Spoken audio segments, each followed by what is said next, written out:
Welcome to Untold Stories of the Torah, a masterclass in Jewish history, presented by Rabbi Shmuel Aber.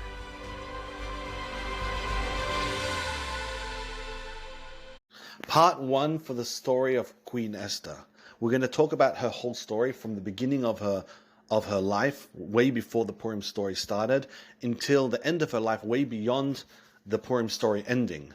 Additionally, we're going to cover topics at great length about, for example, if Mordechai knew just how bad Achashverosh was, and Mordechai was a prophet, then why did he ever agree to send Esther to such a dreadful palace in the first place? Or another question, if Esther was green, bright green in complexion, then why is she considered to be among the 4 most beautiful women in history?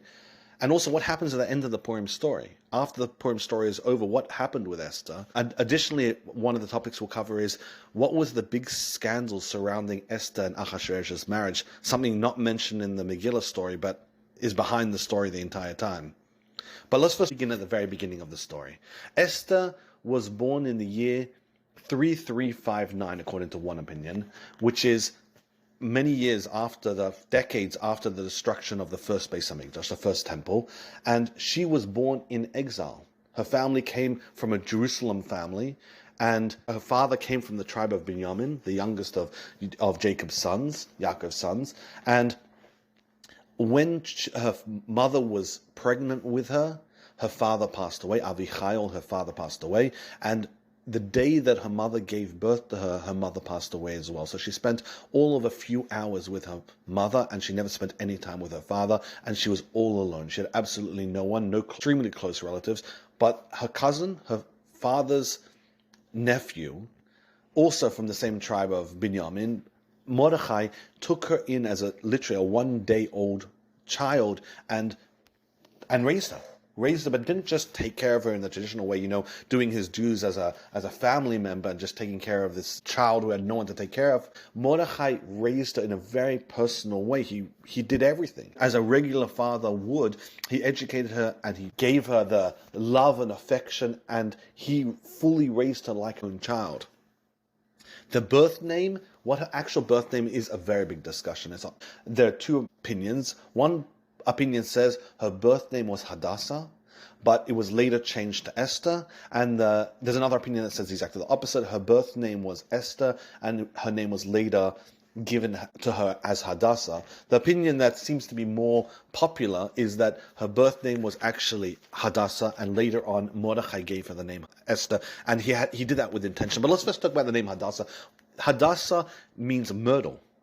The leaves are very green, and the reason why she's called after a myrtle is a whole bunch of discussions, but one of the most famous reasons is, just as a myrtle is a very green leaf, she was very, very green in complexion, and of course there's a discussion whether she was actually beautiful or not. The discussion is, was this greenish complexion actually a beauty, or was it, in spite of the fact that she really shouldn't have been beauty, she had this incredible amount of favor that just made her appear to be beautiful, even though she really wasn't at all. And that's, of course, a very big discussion, which we'll discuss at greater length. Another reason why she's called Hadassah, like a myrtle, myrtles are evergreens. They're green during the winter, green during the summer, and Esther was that type of person. She was someone who was always strong in faith and strong in personality, and she didn't wane or wax throughout the year. She was an evergreen. Also, myrtles, they smell very good, but they taste very bitter. Esther was very good to Mordechai, but very, very bad for Haman, as the story is going to unfold and show.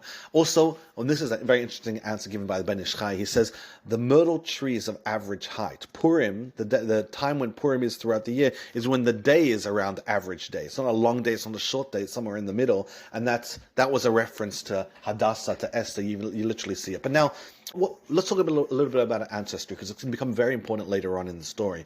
Mordechai and Esther were both descendants from a man by the name of Shimon ben Gera. Shimon ben Gera was a relative of King Shaul, who Mordechai and Esther were also descended from.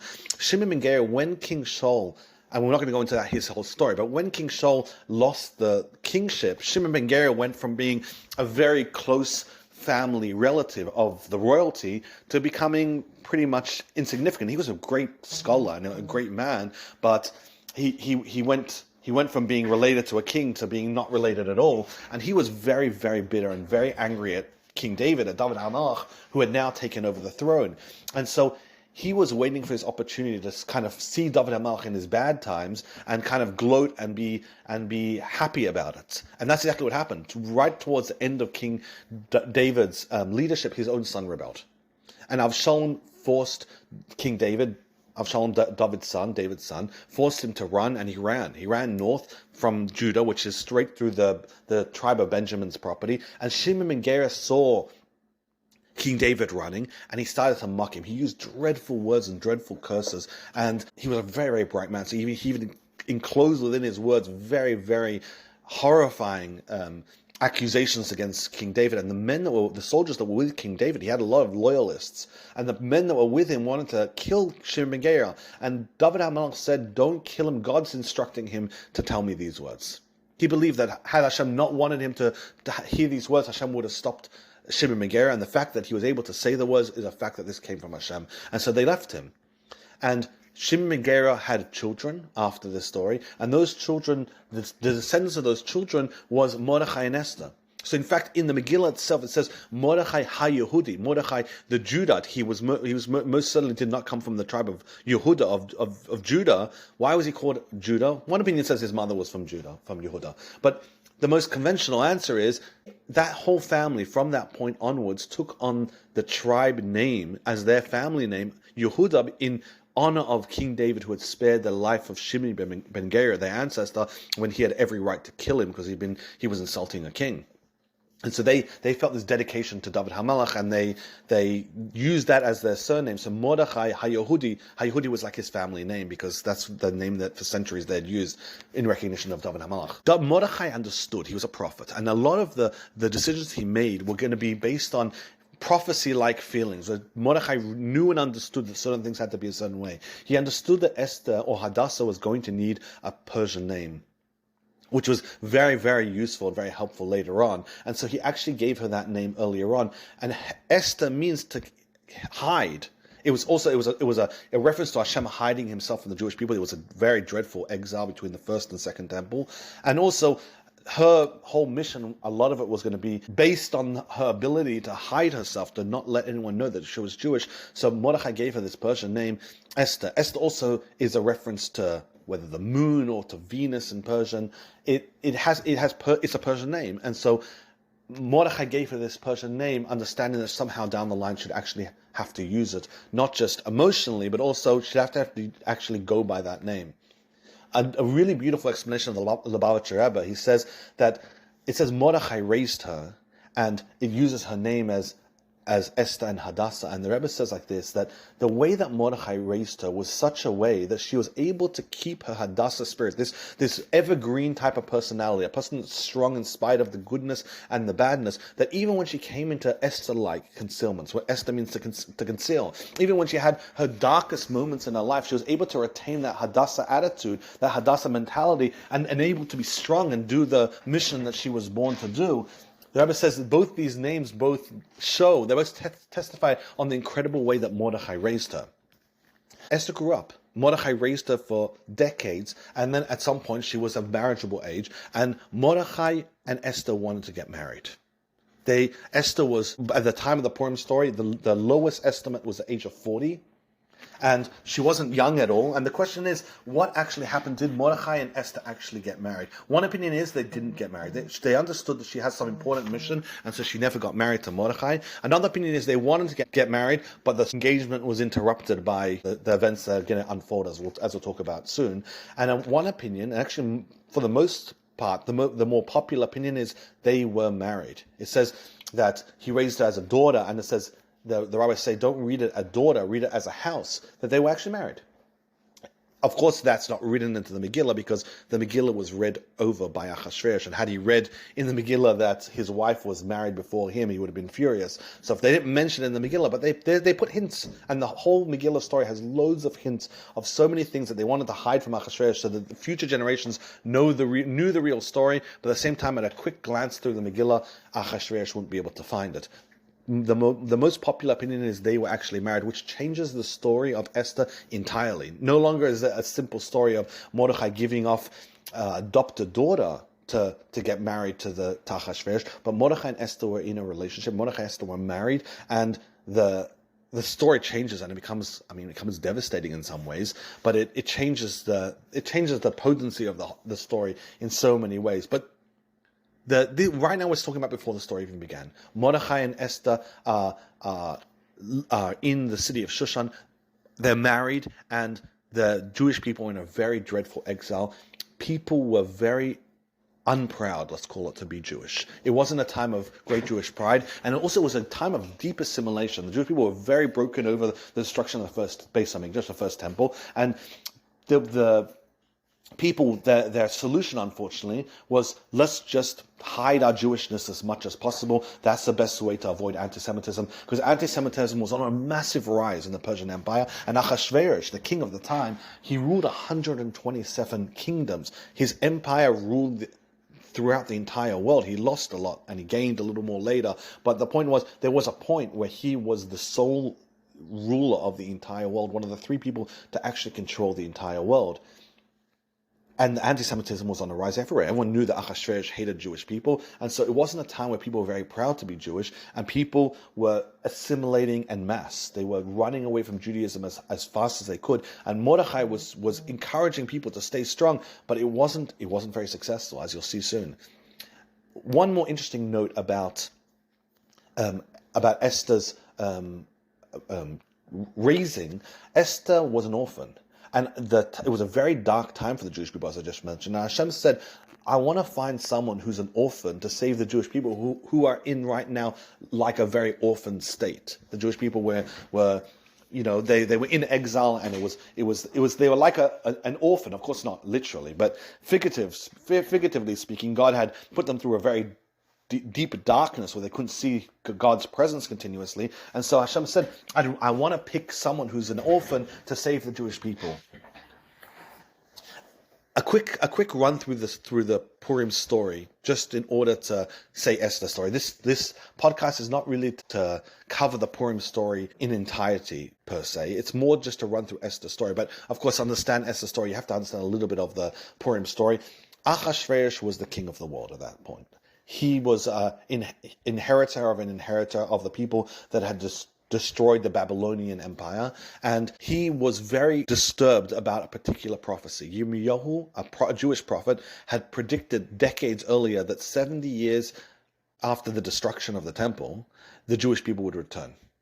And the question was, when did that 70 years begin? And Achashverosh made a calculation, and he decided that the 70 years were up in the year 3995, and so he made a massive party, and he invited all the Jewish people, and the Jewish people joined in. Mordechai begged them not to join. He said this is a dreadful idea, but they were so excited that the king of the world was, who was a massive anti-Semite, was suddenly being so friendly to the Jewish people, inviting them to the party. They said, even though the party is celebrating our destruction, he's being nice to us, and this is such a wonderful thing. So Mordechai begged them not to go. They went anyway, and it was considered a massive infraction against God when the Jewish people joined this party. The end of the party was ruined for Achashverosh, and that was, he got extremely drunk. He wanted his queen to come to the party. He wanted to show her off, not in a very modest or respectable way, and whatever her motives were, she wasn't a good person, she was a dreadful person, but Vashti refused to come, and Achashverosh was drunk. He called his advisors, and he asked his advisors, he called his Jewish advisors too, and they abstained. They said, we're in exile, our opinions aren't very strong right now. Ask other nations. They understood there was no right answer to that question. But Achashverosh asked his other advisors. The other advisors advised him to kill his queen, and that's what he did. And when he woke up from his drunkenness, he was horrified that his queen was dead. Vashti was dead. And he became extremely depressed. And now that will slow down a little bit, because this is now going to begin the story of how Esther and the Purim story. He was extremely depressed. And of course, he had no more advisors, because as soon as he woke up, he killed all his advisors that gave him the advice to kill his queen. So he was left with a bunch of very young advisors. Young advisors are not good advisors. They don't have much life experience, but they had a big problem, because new kings kill all the old stuff. And they understood, they were advisors to the king Achashverosh. If they were to lose their king through depression or a coup because he's not a strong king anymore, then they were going to get killed. So they decided it was of utmost importance that he gets married as quickly as possible. So they came to Achashverosh, these young men, and they told Achashverosh, you need to find yourself a new wife. And he said, well, I'm not going to find one as good as beautiful as Vashti. And they said, well, we'll make a competition. We'll invite everyone from all across the world, and then you'll be able to pick someone that's as good as Vashti, or someone that at least could take the place of Vashti. It doesn't have to be a queen. It just be someone who's in the place of Vashti. And that was the original criteria for this famous beauty competition. It was just someone to replace Vashti. That's initially how it started. Of course, it changed. Achashverosh asked the young men what other ideas they had, and they had a whole bunch of ideas. They said, firstly, she needs to be unmarried. That also changed down the line. She needs to be beautiful, and also she needs to be pleasing to the king, which means her personality needs to somehow match with the king. Number 3, she needs to be taken without consent from her parents, because if she's taken with consent, then she'll be arrogant, but if she's just snatched out of her house, well, then she'll remain very humble. Again, these friends of Achashverosh were not good people, neither was Achashverosh for that matter, and so their idea of what this beauty contest represented was absolutely dreadful. Another thing they suggested is they said all the beauty supplies should come from the castle or come from the competition. They shouldn't bring any beauty supplies from their houses. The young men were worried about the same thing. Vashti had been very arrogant. Vashti had come from a very, very royal line. And so she had been very arrogant. And they were worried, well, we're going to have a new queen. Achashverosh is going to kill her for being arrogant. So the more humble we could keep this new replacement of Vashti, the better it will be for their marriage. Achashverosh will be less likely to kill her. So if she brings her own supplies, she'll say, well, I bought my own supplies. But if everything she gets, all the supplies for the competition all come from Achashverosh, she'll be a lot less arrogant. And then 5th one wasn't really a condition, it was just more a stipulation. The person didn't need to be of royalty. Usually kings are very insistent that the person they marry comes from a royal family. Achashverosh cared very, very deeply about these things. Royalty meant the world to him. Could be because his own royalty was very questionable. But this mattered a lot to Achashverosh, but his young men advised him, don't focus on that. Actually, if someone's not royal, it's way better. They're way, way more humble. They'll be way less arrogant. Vashti came from extreme royalty, and look where that ended up. And she became arrogant enough that you needed to kill her. And Achashverosh loved the idea. And so he told them, before you start the competition, don't just announce that there's going to be a competition. First, send administrators to every one of my 127 countries. And they're to scout the country, just asking randomly who are the most beautiful people in that country. And then once they've done their quiet research, then we'll announce the competition. And we'll make sure that all the people that are supposed to be at the competition are actually there. No one's actually hiding and no one's actually missing. And that's exactly what happened. He sent ambassadors and administrators and messengers all across his entire empire, for most of the world for that matter, and they looked at all the beautiful women in that time, just scouting without anyone knowing what was going on, and then they announced the competition, and they announced that every kingdom, every country would have its own competition, and those young ambassadors would be the deciders of that competition, and then one person from every kingdom would be sent to the capital of the empire, which was Shushan, the capital city of Persia, and they would then decided by the king who was actually the most beautiful person. And this plan started. It was put into effect, and people were very, very disappointed in Achashverosh. It did not gather him much support. There were a lot of women who were very keen in joining this competition because, even if it wasn't going to be a queen, being in the place of Vashti meant an incredible amount of power. And then, of course, they hoped that, being in the place of Vashti would at some point maybe turn into being the queen as well. But there were a lot of people that were very interested, but most people were revolted. Most people were disgusted by Achashverosh. It didn't make him popular. In fact, it was going to create a lot of problems for him at the time and down the line because people were just so disgusted with Achashverosh as a person. He was a really, really bad person.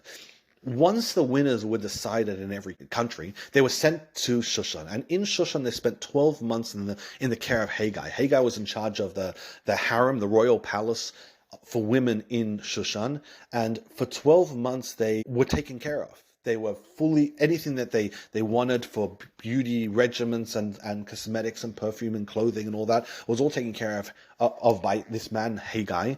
And 6 months was dedicated to a Meyer oil treatments, and then 6 months were for perfume and cosmetics. And then after 1 year of waiting in the capital city, then they would get their turn to be with the king for a night. And in the morning, they would go back. And one of the reasons why they were left for a full year to have beauty treatments wasn't actually for beauty. It was called for beauty treatments, but Achashverosh had more duplicitous reasons for doing it. He was very concerned about illnesses and very concerned that the person he might discover might have a good personality, be very beautiful, but maybe she has some form of sickness, and Achashverosh wanted someone that was perfect. He decided that he wasn't going to settle for anything less than the best, and he decided any form of any medical problem, he wasn't going to deal with it.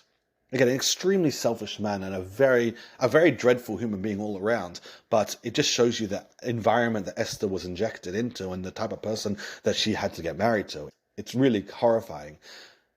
Achashverosh wanted to ensure that the person that he was getting married to didn't have medical problems and also didn't have seasonal medical problems.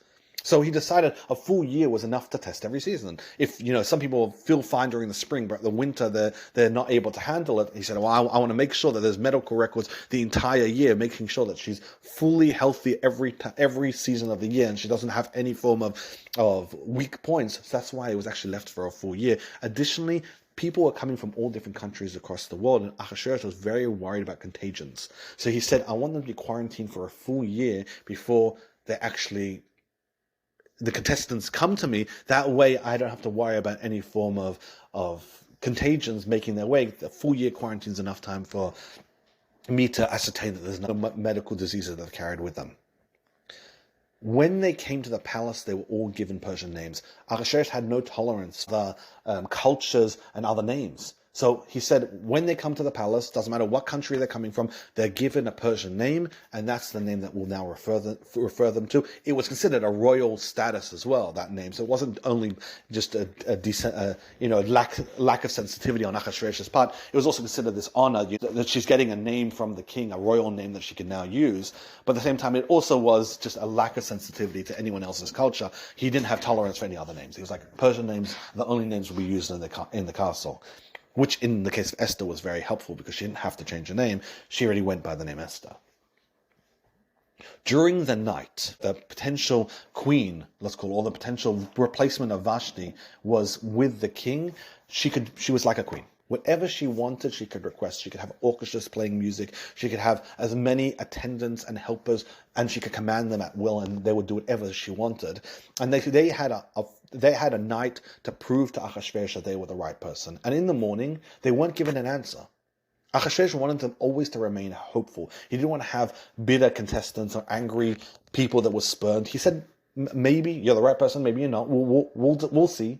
He said, if I call for you again, then you'll be able to come. Unless he actually called for them by name, they were never allowed to come back to him again. They were never allowed to come for any reason to come to him again. They were considered concubines of the king. They were no longer allowed to marry anyone else. They were taken care of by a man by the name of Achashverosh, who was in charge of the king's concubines, and they were always hopeful that maybe Achashverosh would remember them and would decide that they were the right person.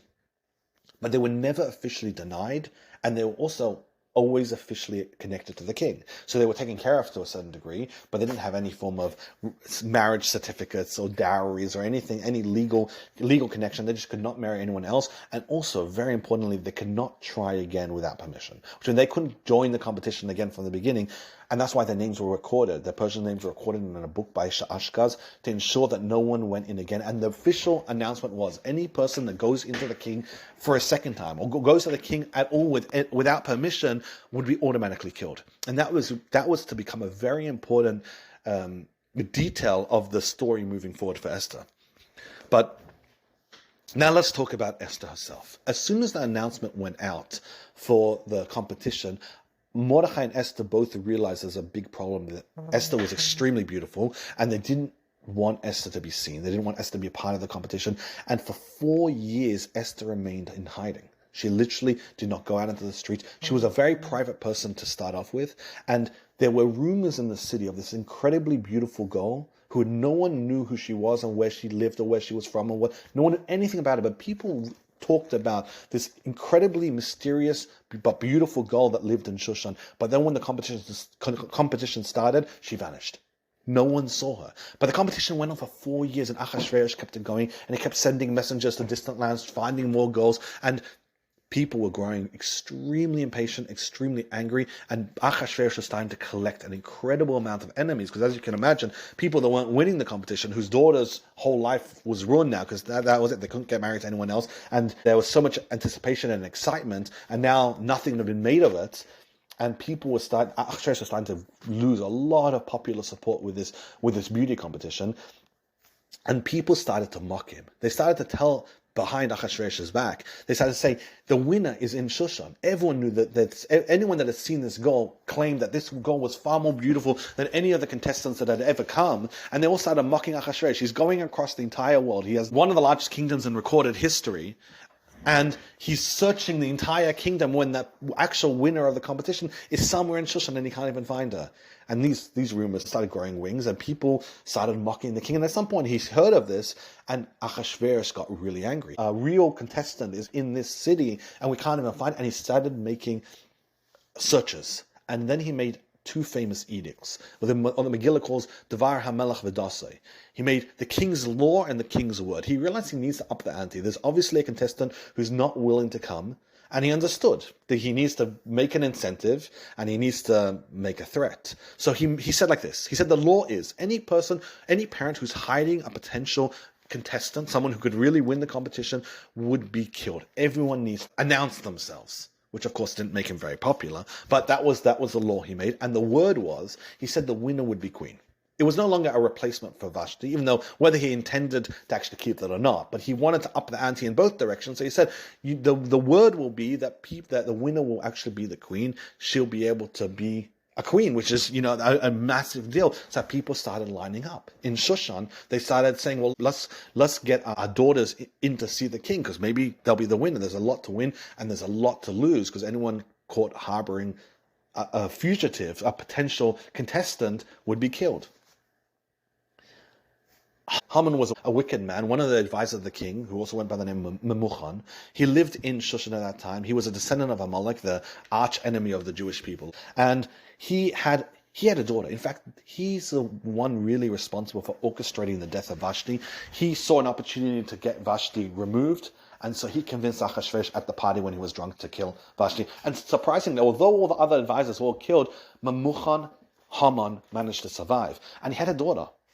And his whole plan was get Vashti killed. His daughter was very beautiful, and present his daughter to Achashverosh, and then he'll be the father-in-law of the king, gaining incredible power just by proxy. And so the men that Achashverosh had set up to take a look at all the potential contestants, they took a look at Haman's daughter, who was very beautiful, but Hashem made it in such a way that when they saw her, she was very ill, and she soiled herself. And she humiliated herself, and her chances of becoming queen was automatically crushed in that moment. And so all of Haman's careful calculations and planning were all just ruined by her being ill at the time, and that was it. He was out, but he was very much to hate whoever was going to take the place. All the people in Shushan, all those that were scared of the king, which was everyone, started making sure that their daughters were at least seen by the people that were in charge of the competition, to ensure that they weren't killed. At this point, Mordechai realizes that he has no choice but to encourage Esther to go to this competition, because she'd been hiding for 4 years, and he realized that now is the time where their lives are in danger if Esther's discovered hiding. Now, what's really interesting is the discussion of how old Esther was at the time. There's one opinion that says that she was 40, and that's actually the most let's call it liberal opinion. The other opinions are either she was 75 years old or she was 80 years old at the time, which was very interesting, because number one, she's one of the most beautiful women in history, and she's by all accounts over the age of 40, but by many, 75 or even 80 years old. It's not how most people imagine the story being, but that's the reality. At that age, the age of 75 and 80, she was considered among the 4 most beautiful people in history, not just at the time, but of course at that time she was an easy shoo-in. And you'll notice a theme throughout the story of Esther. there was no real competition. Achashverosh was looking for someone to get married to, and there were a lot of people, a lot of contestants, and each one was more beautiful than the next. But then there was Esther, who was on a whole nother category. And the second anyone saw Esther, they didn't have a doubt that she was going to win. And you'll see that theme throughout the beginning part of the story of Esther, that no one had any, it wasn't like people were, oh, maybe she'll win, maybe she won't. No one had any doubt. The second anyone saw her, instantly they knew that she was going to be the next queen. There was not a shred of doubt. And that was actually correct. That is exactly what happened. But that's a common theme. Now the question is, Mordechai, before he sent her, Mordechai told her, make sure you don't reveal your identity. Make sure no one actually knows who you are. Make sure no one actually knows you're Jewish. And the question is why. And the question also is, why did Mordechai send her? Why didn't they just do what so many people in history have done, so many Jewish people in history have done, and when their lives are in danger but they're forced to marry someone who they're not allowed to get married to, they give up their life instead? And that's a very interesting discussion. The discussion about why she didn't go on self-sacrifice, we'll discuss in a later class. But the discussion of why Mordechai told her not to reveal her identity, or a base reason also why Mordechai sent her, is really interesting. First thing we need to establish is Mordechai was a prophet. There are many sources that list him as one of the actual prophets. When I say prophet, I mean someone who speaks to God. We're not talking about someone who's great, that he was. He was a leader of the Jewish people, that he also was. A great Torah scholar, he was among the greatest. But he was also a prophet. He's in the list of the actual Jewish prophets who give prophecy for all time, that make him in a very special category. And he had a prophetic vision that Esther had a special mission to save the Jewish people in the palace. But the thing was, in the case of this prophetic vision, it wasn't clear. He understood this is what needs to happen, and he told Esther that much. So after 4 years, when he heard the king's law and the king's word, and he said, "Okay, we need to send Esther to the palace," he told Esther, go to the palace, but he still had a little bit of doubt if this is really where she belongs. So he sent her, and he encouraged her to go. At the same time, as the story will unfold, you'll see he kept on trying to work out and ascertain if this is really where she belongs, or if he should somehow rescue her and take her out of this situation. So why did he tell her to hide her identity? Achashverosh was a known anti-Semite. He hated Jews. And he said, if I'm sending Esther there because she belongs there, and this is where God wants her to be, if Esther was to reveal the fact that she was Jewish, she would be knocked out of the competition in a moment. Achashverosh was there, well, there's no Jews in the competition, and that would be that. So Mordechai said to Esther, don't reveal that you're Jewish. Go to the competition. He brought her to the marketplace, and then he disappeared. And the soldiers saw Esther, they surrounded her, and they brought her to the palace, because they had no doubt that she was going to win. Again, the same theme. They saw her, and in a moment they knew that she was the winner. But Mordechai told Esther, don't reveal your identity, because your identity would make you disqualified straight away. So don't reveal who you are.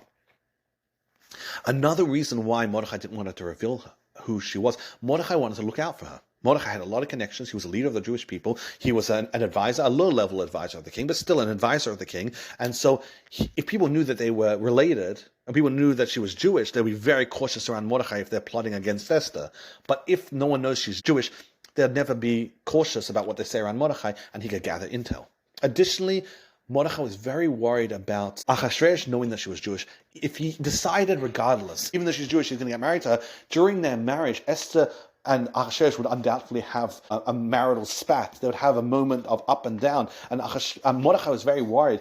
If during their down moments in their relationship, Achashverosh knew that she was Jewish, he would just take out his anger and his angst against the Jewish people. If Esther, for example, wanted to keep the laws of Niddah and spend 2 weeks away from Achashverosh might respect that.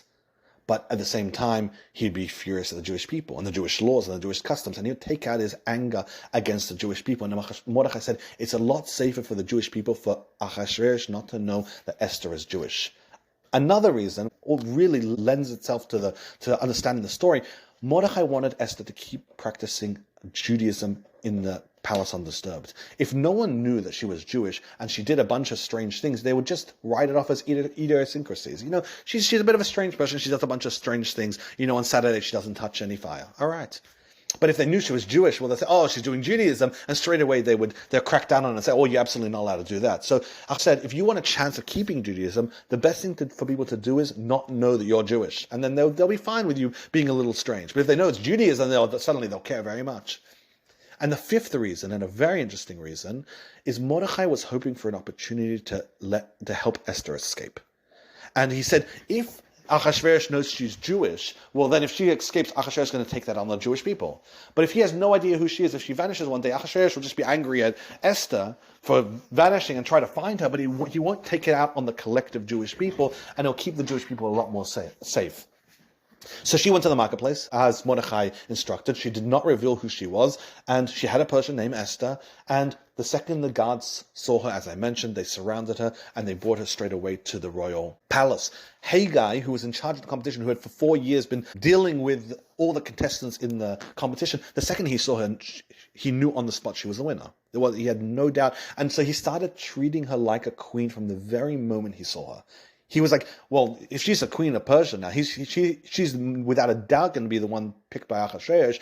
I may as well treat her like that now because I want to curry favor with the future queen of the empire. And so he did whatever she wanted without asking questions, which ended up becoming exceptionally helpful for Esther because so many of the things she was worried about keeping her Judaism in the castle was not a problem in the slightest because Haggai just did whatever she wanted without asking any questions. So firstly, the first thing he did, which didn't really help at all anyway, was he got her cosmetics not from the competition, but from the royal palace. He actually went to the royal palace and he got hold of the royal cosmetics, which of course would have been way higher quality than even the fancy ones that are given to the contestants. He got that for her.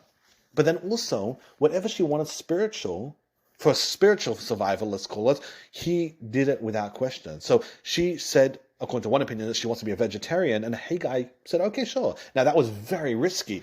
A vegetarian diet might not be the most nourishing diet when you're joining a beauty competition. And Haggai could have said, sorry, that we have policy, we have rules about the diet that all the contestants go through, because his own head was on the line if he didn't do a good job. And so, but he knew that Esther asked for a certain diet, and he gave it to her without question.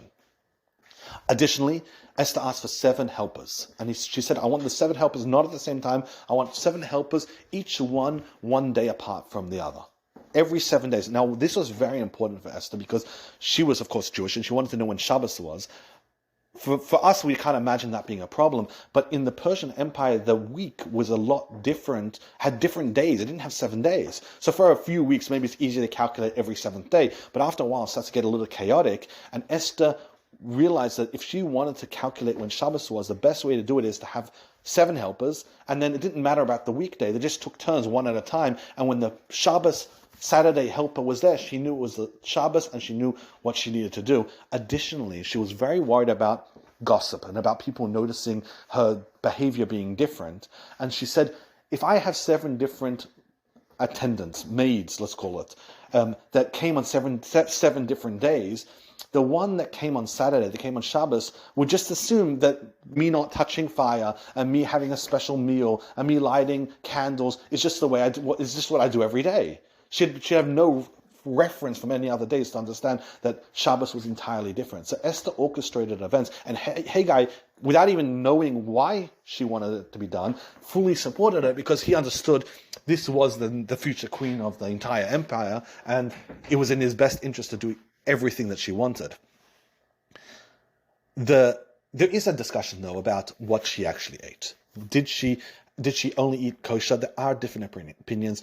One opinion, Rav says that she ate fully kosher. She had a fully kosher menu, and no one troubled her. No one even assumed that she was Jewish because of it. And it could actually be quite understandable. Some people like the kosher diet. Some people like the meaning behind the kosher diet and the special consideration given to the animals in the kosher diet. And so some people, even though they're not Jewish, will still keep a kosher diet. So it didn't raise so much suspicion. There's another opinion that says she didn't have a kosher diet at all. She had fatty strips of bacon. Her life was in danger. Had she not eaten, she would have died. And so she had no choice but to eat non-kosher food. And there's a third opinion that she had a vegetarian or extreme vegetarian, like just seeds and legumes and rice and millet. And that was her diet during the time when she was in the castle. There's 3 different opinions, and it's very interesting. But regardless, Haggai was extremely helpful. But there was something else that helped her survive this, because she was extremely depressed about her situation. She had gone from being married to the leader of the Jewish people and been cared for in such a loving and wonderful environment.